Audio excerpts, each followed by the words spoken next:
La candidatura encabezada por Antón Damborenea ha sido proclamada con un 74,09% de los votos de los compromisarios. Gracias, Antón. Enhorabuena.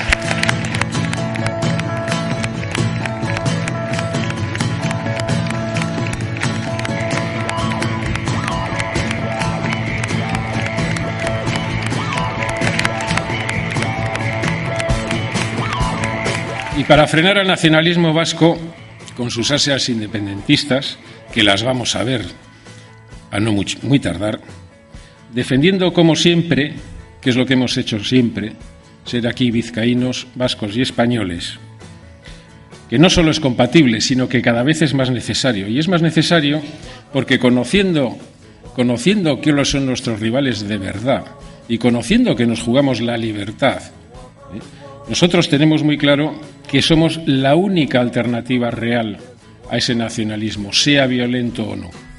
Nosotros sabemos para qué estamos, sabemos para qué estuvieron nuestros compañeros, los que hoy no están, y nosotros vamos a seguir defendiendo lo mismo que hemos defendido. Una Vizcaya, un País Vasco en libertad. Y solo tengo que deciros que el Partido Popular hoy es más necesario que nunca, que nuestro resultado tiene que ser mucho mejor que nunca, porque para producir el cambio real que el Partido Socialista se ha negado a aplicar, somos más necesarios que nunca, no solo en Vizcaya, sino en el País Vasco.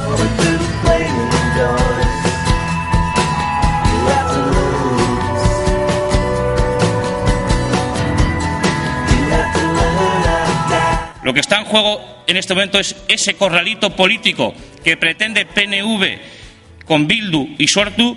Es el proyecto de la independencia, por el camino H o por el camino B.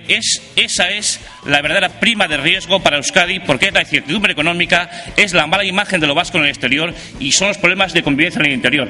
La verdadera prima de riesgo que tienen los vascos hoy en día es la independencia de Sortu, de Bildu y de la ayuda del PNV. Esa es la prima de riesgo que desestabiliza el país, que desestabiliza la economía, que desestabiliza la convivencia y que nos pone dificultades de cara al futuro.